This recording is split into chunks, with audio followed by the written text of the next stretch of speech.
President is expected to speak to a number of issues, especially those that are touching on the lives of Kenyans, such as the high cost of living. Of course, Kenyans are expecting the head of state to address this, that he will have the opportunity to outline his government strategy to tackle the rising cost of food and fuel, as well as other essential goods.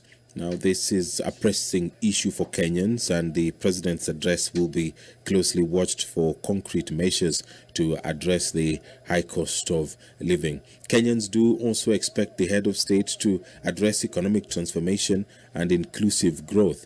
The president they expect him to reiterate his commitment, really, to his bottom-up economic agenda, which aims to empower small businesses and farmers as well.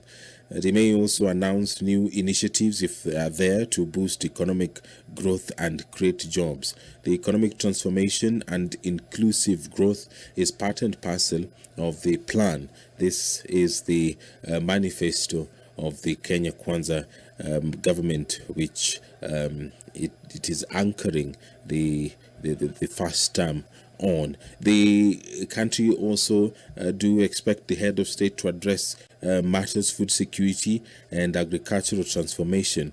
Now, with Kenya facing food insecurity due to the prolonged drought, which has been quelled so far by the rain which has been pounding the country, really did expose the country to a number of challenges. Now, the president is expected to address the government's plan to increase agricultural productivity and ensure food security for all Kenyans. These are some of the expectations that Kenyans are having of this State of the Nation address. It heavily borrows from what has been seen in the past.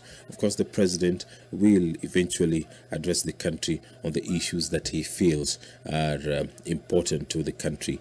Also, a number of Kenyans expect the head of state to address healthcare and universal health coverage.